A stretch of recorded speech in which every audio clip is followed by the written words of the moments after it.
have 2 people here, so we'll be doing some role playing. Oh boy. Okay. You want to take out your open house training. Okay.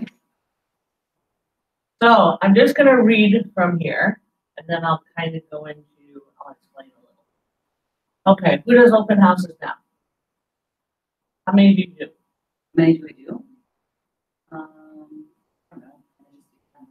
Probably try to do. Okay. And if I have a listing, I'm doing a number. If the homeowner wants it. Right. Right. It kind of depends. Typically, if I have a listing, then what I do too is I have had one high price listing that they were kind of getting listings. Okay. But then I looked and I didn't blame them, and I said I totally get it. But then when I looked and followed who else was coming up for open houses, all of a sudden that weekend there was going to be like 4 or 5 in that nice price range, which this was a higher end, and it's not always easy to get those. Okay. So I did contact them back, and I said, totally up to you. And I know you're sick of me, but I want to give you this information because knowledge is power. 30 minutes later, they called and they said, yes. And we just got lucky because that weekend we actually brought a buyer. Oh, at that open. At the open. At the open, we brought a buyer. Wow, that's awesome. Yeah, they were working with an agent and they came back. That night I had a phone call from their agent. And they went back in like a day or 2 later. Okay. And then they were off away. Okay. And I know they were frustrated. Yeah. This was a deal. This was a deal when you're in a higher price range. There's not always a lot of houses to look at, but people still want more choices. Right. So I kind of thought, I know you said no. How much was it? We had 630,000. Wow, that is a big one. It was, and that's what I'm saying. When you get to that price range, and that weekend there were like 4 or 5, and it was all over Rochester because we couldn't worry about just being where we were with that. We had in that price range. I like it didn't matter. It just has to be all over Rochester, and because there were 4 to 5 opens from Saturday to Sunday. I said, we really should do this, but it's up to you. I know you're sick of it, but here's all. And I sent him all the information. And I said, you know what? They're doing your advertising for you here. We need to get in on this. Okay, so I just want to add one more thing to that. I have been known, especially in houses in that price range, or even 350,000 plus price range. There's not as many buyers in that price range. And the buyers that are in that price range are either working with a realtor or they're just seeing what they can get for that money, okay?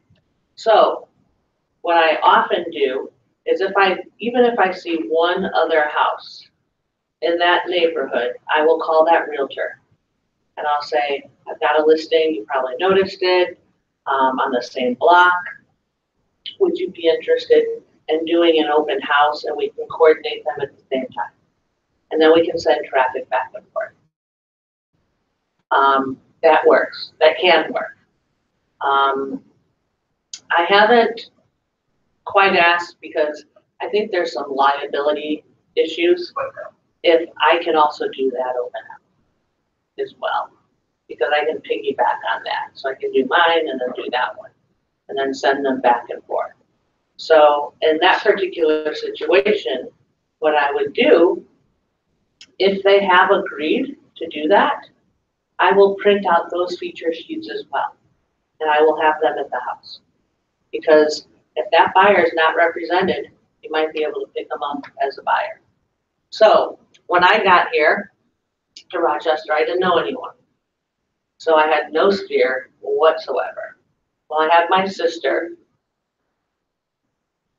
and my mom and dad, and then my nieces and nephews that were like 12, 13, 14 years old. So obviously that didn't do me any good. So I didn't have a choice. I did 6 open houses a weekend for years and years. I did 3 on Saturday, 3 on Sunday. I do them for an hour and a half a piece. I don't usually go over that hour and a half, mostly because it's about me. I get bored. Okay, and sometimes it's inconvenient to the seller. So if your seller doesn't want open houses, if you want to talk, you can say it's just an hour and a half. We can do it over lunchtime if you want. Sometimes that can be effective. I try to talk all of my sellers into open houses, okay? And why do you think we do open houses? Good way to meet potential buyers, good way to find people that are actually looking to buy that house. Correct.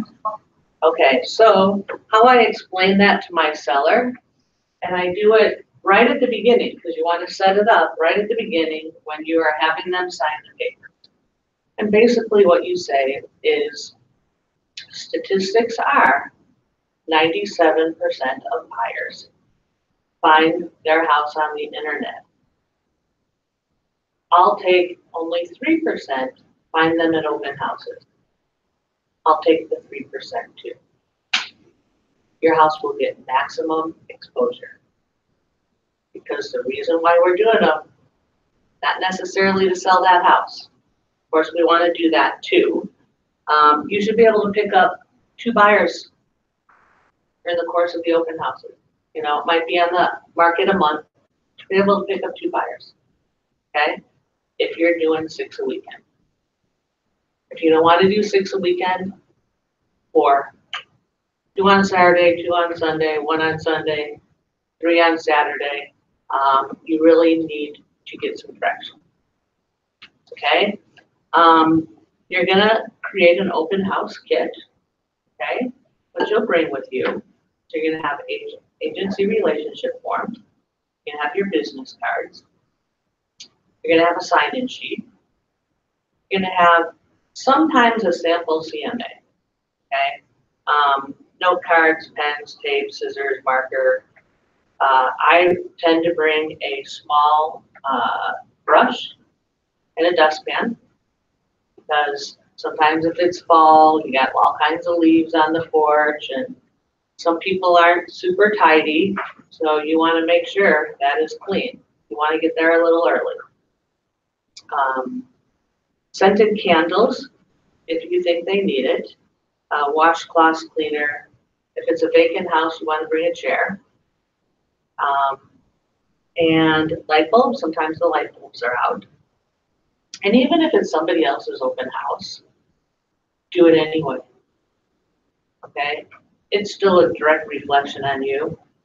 If that house is missing a light bulb, just bring regular light bulbs. You don't have to buy the specific custom ones. So you are gonna pass out a minimum of 50 open house flyers, okay? Okay. So I did have a door knocking class. If we have time after this, we'll just talk a little bit about what you tell the neighbors. If they're not home, put it in their door, okay? What I do is, this is just a plain sheet, white sheet, put it on colored. The brighter, the better. Because sometimes people, they enter from the back door, right? They park their car in the garage and they enter from the back door, and the only time they open their front door is for mail. So you want it to be bright. So when they drive in the driveway, they see there's something on the door. And they're more likely to pick it up if it's bright, okay? So if you look at this sheet, I put a feature sheet of the house. Turn it over. I will put this on the back. So I'm doing, and I don't always do this, it all depends on how long the house has been on the market, the price range. I'm gonna do that this weekend. We wanna get people in. People like to pick their neighbors, okay? So when you are knocking on the door, you just say, I know how, the neighbors like to pick neighbors. By the way, we're gonna be doing a drawing for a free gift card for one of the local restaurants. So bring your friends, bring your family, at a minimum, you can get in the drawing. You always want to put the dates on there, times. You also want to tell them that you're going to provide information on what's sold and what's active in their neighborhood. People always want to know that. That alone might get them in the house. And then, of course, you're going to have your name, email address, put your web address on there so that they know that you're legit. They can always check that. Sometimes I'll put on here, if you'd like a free market analysis, let me know as well. Okay, I'm switching it up a little bit this weekend, but you're always going to use both sides. You're going to take advantage of it. And on anything you do, you always want a call to action. This is a call to action. Okay, you're inviting them, you're encouraging them. You want to get them in the house. So I will be bringing this with me. If I'm handing it out to the neighbors, I don't do it in color. Because I'm not going to spend that money for color. I'm just going to use that bright sheet. Okay, so you're going to pass out a minimum of those, 1 to 2 days prior. You can even do it the morning if your open house isn't until 1. You can do it in the morning. Pepper the neighborhood with, especially nice now, we have nice weather. I will admit, when it's 0, when it's 10, when it's 15, I don't do it. I admit it. However, there's a company called Cold Resource Directory that you can get a subscription to. It's expensive, but it can prevent you from having to knock on doors. You can put the name of the street in there, and it has all the neighbors that live on that street. Sometimes there's an email address, sometimes there's a phone number. I call them. There's an email address, I call them, and I email them. Okay? So as I said, if it's another guest open house, always visit the house ahead of time and ask the agent if there's something unique to the house that you should know. So what would be an example of that? Maybe in the basement, somebody might want to put a bar downstairs, and there isn't one. But sometimes it's plumbed in for a bar. So when you're walking around with them, in the basement, you can say, oh yeah, by the way, this is plumbed in for a bar right here. They want a gas fireplace. Sometimes if the person built the house, they will have the gas line already there, and you can tell them that too. And there's no way you would know that unless you ask the agent, okay? Especially for you, if you've never done any open houses, shadow a few agents first. Every agent has a different style, and so you want to make it your own style. And you can see how the interaction is with the agent and the buyer, and you might say, wow, that really worked. I'm gonna try that. And you're gonna fail right and left. When you're first doing open houses, you're gonna find that you said the wrong thing. You're gonna find that you were a little too pushy or not pushy enough.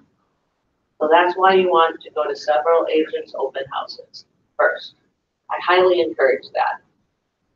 So I said, bring an item of value, market statistics, list of other homes in the same price range, because you always want to lead with contribution.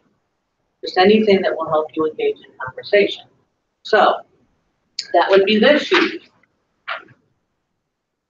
And what I did, and I always do this, is I took, in this particular case, this is a, for this house, this is a 2-story house. When people are looking for 2-story houses, oftentimes they're only looking for 2-story houses. Sometimes they don't care where in Rochester it is. So I put a wide range of price ranges. So this house I think is $385. It doesn't correspond to this one. So I might do from $300 to $450. Okay, really easy way to engage them in conversation. Okay, because I say, oh, by the way, it sounds like you're looking for a two-story. You know what I do for my clients and people that come to the open house is, here's other two-stories in Rochester within a similar price range. Have you seen any of these? Make them look. Make them look at it. And they might look at it, oh, no, I haven't seen that, and I haven't seen that one. Know whether it just came on the market. I usually do it the day before the open houses. I'll print this out, and I will do this in color. Okay? And you don't give multiple sheets to, your buyers, or do you just say, you use one? Do you have several of these copies and you hand them out? I have several copies. I only give them away, though, to buyers that seem interested. Okay? And we're gonna get to that. How to find out if they are interested or not. Pretty picky about who I give it away to. And that's because I want them to want something they can't have. And it also tells me how serious they are. Okay? Because sometimes they'll be, talking to somebody else and you're doing this and telling them it's two-story, they're kind of looking.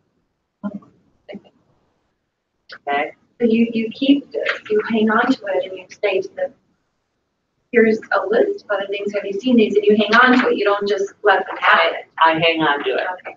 because I want them to look down the list. So if they're standing there, then I'll just do this. By the way, here's other two stories. You told me that you're looking for a two-story, so you want to ask them, what they're looking for. I have this on another script. Okay, so that's one of the things.